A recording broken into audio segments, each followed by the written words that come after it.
আল্লাহ যাদের সম্পদ দিছে তাদের উপরে যাকাত ওয়াজিব না ফরজ? যাকাত যাকাত কতটুকু দিবে?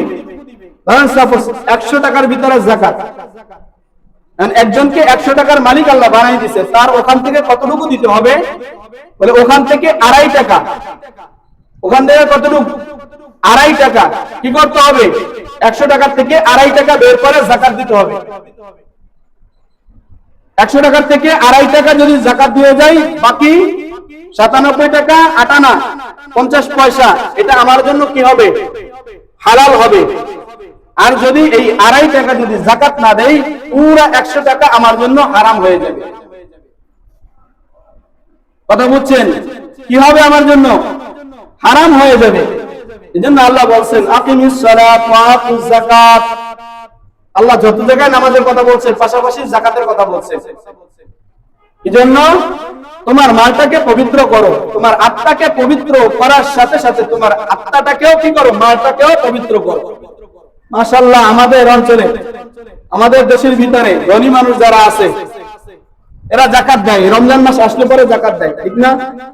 অনেক আছে কাপড় দেয়, অনেক টাকার মালিক হয়ে গেছে, অনেক কাপড়ও বিলায়, দোকানে যায় কাপড় কিনতে, আর দোকানদাররাও সাজায় রাখে, এখানে যাকাতের কাপড় পাওয়া যায়, সিরিয়াল করে রাখে। ভালো কাপড় না, যাকাতের কাপড় পাওয়া যায়। তো ওই যাকাতের কাপড়গুলো নিয়ে আসে, নিয়ে আসার পরে এরপর যখন মালওয়ালা বন্টন করে, যাকাত দেয়, মা বোনেরা সিরিয়াল ধরে নেয়।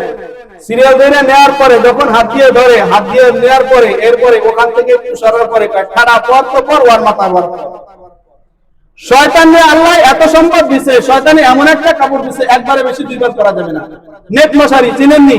মশা ভিতরে ঢুকে আর বাইরে হয়, ছিদ্র এত বড়, মশা ভিতরে যায় আর আসে। আল্লাহ যাকাতের মালিক বানিয়ে দিছে। শয়তান তোমার এত টাকার যাকাত দরকার কি? তুমি হিসাব করে 5 জনকে দাও, 5 জনকে দেওয়ার পরে 5 জন মানুষ যেন স্বচ্ছভাবে চলতে পারে তাই দাও। তোমার 1000 মানুষের যা দরকার নাই, যা একবার করার পরে দ্বিতীয়বার করতে পারবে না, ওটা পাপোশেরও কাজে লাগবে না, ছাগলের গায়ের চামড়াও হবে না, গরুকে ওটা গায়ে দেওয়া যাবে না, ওরকম কাপড় তোমার যা দরকার নাই। আল্লাহ তোমাকে মালিক বানাইছেন, এটার হিসাব দিতে হবে বান্দা। খবরদার খবরদার শুনে রাখো, যারা যাকাত দিতে অস্বীকার করো, মুখ ফিরায় নাও, কাল কিয়ামতের ময়দানে আল্লাহ কোনটিকে গরম করে আগুনের ভিতরে জাহান্নামের ভিতরে পোড়াইয়া লাল টকটকা বানাইয়া তোমার চোয়ালের উপরে দাগ দিবে। পার্শ্ব ঘুরে চলে যাও বান্দা, ওখানে তোমার সেকা লাগানো হবে, পিঠ পিছনে দিয়ে তারপরে চলে যাও, তোমার পিঠের উপরে জাহান্নামের আগুনের ওই সেকাটা তোমার পিঠের উপরে দেওয়া হবে। তখন তোমার কেমন লাগবে? তখন বুঝবা, তখন এই মাল বলবে আনা মালুকা আনা কানসুকা, আমি তোমার মাল, আমি তোমার সম্পদ। আল্লাহ সবাইকে বানায়, মালের মালিক সবাইকে বানায়। কেউ কামলা দেয়, কেউ রিক্সা চালায় খায়, কেউ 10 তলায় বসে এসির ভিতরে বসে খায়।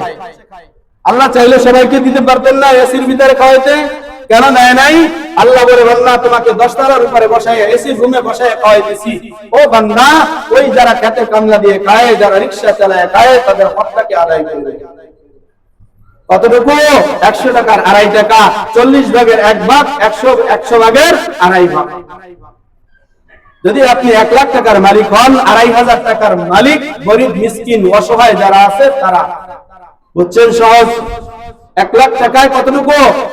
2.5 বেশি না বাবা। যারা যাকাত দিচ্ছেন, আল্লাহ যাদের যাকাত খরচ করছেন, সম্পদের মালিক বানাইছেন, আপনারা যাকাত দিন, হিসাব লাগায় একটু যাকাত দিন, নাহলে কিয়ামতের ময়দানে ধরা খাইতে হবে। ধরা খাওয়া, ওখানে ধরা খাইলে পরে, আরে দুনিয়ার আদালতে যদি ধরা খায়, উকিল মোক্তার ধরে তারপরে জায়গা জমি বিক্রি করে হইলেও আদালত থেকে জামিন নিয়ে আসা যায়, ঠিক না? হাসরের ময়দানে যদি আল্লাহর আদালতে ধরা খায়, জমি জমা বিক্রি করে জামিন পাওয়া যাবে তো?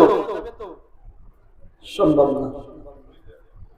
জন্য আল্লাহ যাদেরকে যাকাত দিয়েছেন, যাকাতের মালিক বানাইছেন, আপনারা এই যাকাতগুলা হিসাব করে বের করে যারা গরিব আছে, অসহায় আছে, তাদেরকে দিবেন। এটা তাদের হক। আপনি কাপড় দিতেছেন, তার যদি কাপড় প্রয়োজন না হয়, তার টাকা হইলে পরে তার উপকার হয়, তখন আপনার ওখানে টাকা দেওয়াই উত্তম হবে।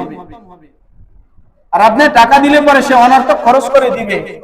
আপনি সেমাই, চিনি, পোলাওর চাল, একটু গোশত কিনে যদি দেন, যাকাতের টাকা দিয়েই দিয়ে, এটা নিয়ে সে খায়া পরে ভালো থাকতে পারবে, তাহলে এটাই দেন। যদি মনে করেন না এই ব্যক্তির কাপড় দিলে উপকার হবে, একটু ভালো মানের দেন। আচ্ছা বলেন, এই যে জাকাতের কাপড় আপনি যাকে দিতেছেন, এই কাপড়টা যদি আপনাকে দেওয়া হয়, আপনি পরবেন তো? আপনি পরবেন? কোশ্চিন কালেও না। আমি পরি ব্র্যান্ডের কাপড় আর আমি জাকাতের কাপড় পরবো, তাহলে আপনি ব্র্যান্ডের কাপড় পরেন, গরিব যারা আছে তাদেরকে দিতে আপনাকে ক্ষতি করছে কোথায়? দিলে একটু ভালো মানের দিয়ে। আল্লাহ কথা বলা বোঝার মতন তৌফিক আল্লাহ দান করুন।